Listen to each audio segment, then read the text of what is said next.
All right, so today we're going to do a deep dive on AI-generated art, Okay. but not just like, those AI images that everyone's been talking about. Right. We're going to talk about videos too. Oh, wow. So to guide us through this, we have excerpts from a personal account called From Pixels to Motion. Okay. And this is really cool because it's like a first-hand account Oh, cool. of how this technology has just like exploded in just a couple of years. Yeah, it's really amazing to see how quickly things have been changing. Yeah, and so in this account, the author starts back in 2022 Okay. when this was all kind of just getting started. Right? And they were using tools like Midjourney and Cryon. Yeah, those were some of the big names at the time. Yeah, and they even talk about how just making a simple birthday card Oh, wow. was like not an easy thing to do. I can imagine. So, it's interesting how they describe those early days. Access to the tools was limited, Yeah. and the results were really unpredictable. Uh-huh. And I love how they say, we'd have to like sift through dozens of images just to Wow. find one that was even halfway decent. That's wild. Yeah, so different from today. I know, right? Like now you can whip up an image in seconds. Pretty much. Yeah. So the author actually talks about how they switched over to Google's FX Lab and Copilot later on. Okay. Yeah, and Copilot uses that Dolly model. Exactly. Which is really powerful. Yeah, and I think that shift alone just shows you how fast this whole landscape was changing. Absolutely. Yeah, it's like AI was learning at warp span. Seriously. But maybe we should back up for a second. Okay. And just talk about how this image generation stuff actually works. Yeah, good idea. I mean, like, what's going on under the hood? Well, the author lists this really clever analogy about cats. Okay. So imagine that you have an AI that can look at a picture, Okay. and it can tell you that it's a cat with like 99% accuracy. Right. So it does that by like picking up on certain patterns in the image, right? Yeah, that makes sense. So with generative AI, it basically flips that process on its head. Okay. It starts with a random image, Okay. and it just keeps tweaking it until the patterns match what you asked for. Like a cat? Exactly. That's so cool. Yeah, and of course, there's a lot more going on. Yeah, I bet. Like, it's not just about finding patterns in a complete image. Right. The AI actually breaks the image down into smaller blocks Okay. and processes them in, like, these really complex ways. Wow. It's almost like solving a giant jigsaw puzzle. Oh, I see. But instead of putting the pieces together, it's figuring out what the pieces should look like based on your prompt. That's amazing. It really is. But I think we can kind of scare everyone the technical details. Yeah, probably a good idea. I don't want to bore anyone. Yeah. But if you are curious, the author does include some links to Kara's resources. Oh, cool. And they're a great place to start if you want to learn more about how these models actually work. Yeah, for sure. But maybe we should shift gear a little bit. Okay. And talk about, what's really driving this AI image revolution? Okay. The technical advancements. The advancements. Yeah, like the stuff that's taken this technology to a whole new level. Okay, so let's see. We've got things like improvements to neural networks. Yeah, the brains behind these AI models. Exactly. And those are becoming way more sophisticated. Right, and they can handle much more complex tasks now. It's like they're getting smarter by the day. Literally. Yeah, and then they're also being fed like massive amounts of data. Huge data sets. Yeah, to learn from Right. like gigantic collections of images and text. And that gives the AI a much broader understanding of the visual world. Right. It's like giving an artist an endless library of inspiration. Exactly. And then there's this thing called multimodality. Multimodality. Yeah, it sounds super complicated, but Yeah, but it's actually pretty simple. it just means that the AI is combining different types of data, like images and text, Right. to generate even more sophisticated results. So, for example, instead of just saying, create a picture of a cat, Right. you could say, create a picture of a cat sitting on a windowsill looking wistfully at the rain.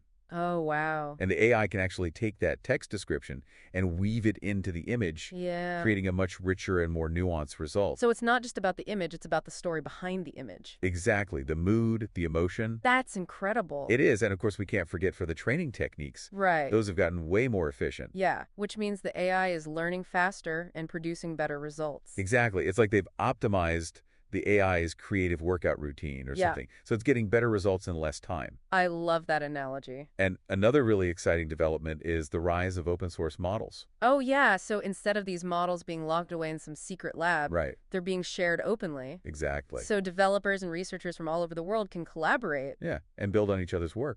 It's really democratizing access to these powerful tools. For sure, it's fostering this amazing community of AI artists and developers. Yeah, it's so cool to see what people are creating now that they have access to these resources. Absolutely. But we should also talk about the limitations. Oh, yeah, that's a good point. The author does point out some limitations. It's a good reminder that AI isn't some magic wand. Right. It can't just instantly create anything you can imagine. At least not yet. Right. So, for example, the author talks about struggling to create really specific scenarios. Like what?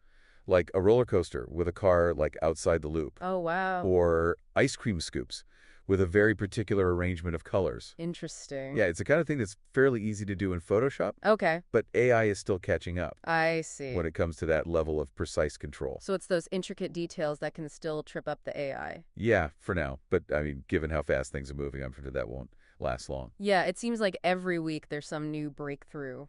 Exactly. The progress is relentless. But while we're on the topic of limitations, we should probably talk about the energy consumption. Oh, yeah, that's a big one. Yeah, the author raises a valid concern about the environmental footprint. Of all this AI magic. Right, because training these massive models requires a ton of computational power. Which translates to a lot of energy. Exactly, it's like an energy-hungry beast. And as these models get more and more complex, the energy demands just keep increasing. Yeah, but the good news is that there are people working hard to make this process more sustainable. Absolute. Researchers are developing more efficient models and training techniques, Yeah. trying to find ways to use less energy without sacrificing performance. So the author mentions some strategies like this thing called model pruning. Model pruning? Yeah, where they basically trim down the AI model. Oh, okay, like streamlining the AI's thought process. Exactly. And then there's also the idea of using smaller specialized models Okay, for specific tasks right. instead of relying on one giant model for everything. Makes sense. And of course, we can't forget about the hardware. Oh, yeah. Like more energy efficient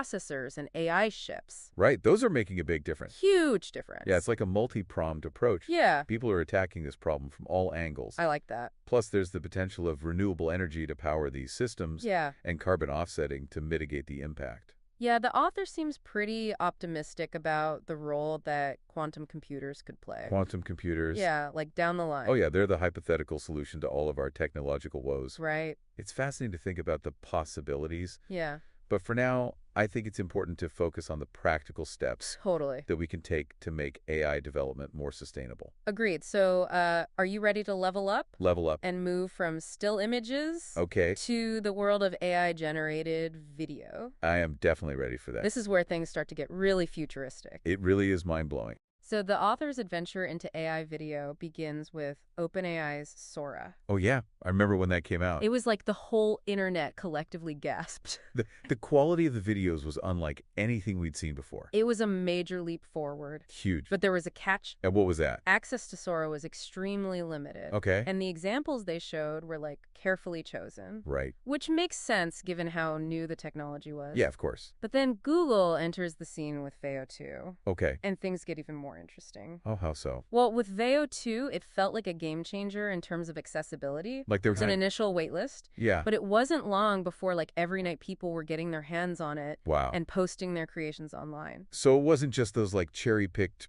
perfect examples anymore. Exactly. These were raw, unfiltered, AI-generated videos made by regular folks. That's amazing. It really felt like this incredible technology was suddenly within everyone's reach. So a pivotal moment in the democratization of AI video creation. Exactly. And then there was that Coca-Cola ad. Oh, yeah, the one that was made with AI. That was a prime example of how this is starting to go mainstream. Right, even being used by big brands for major campaigns. It's not just a novelty anymore. It's becoming a serious creative tool. Absolutely. And it's fascinating to see how people are using these tools. Yeah. So the author describes 3 main approaches to AI video generation. Okay.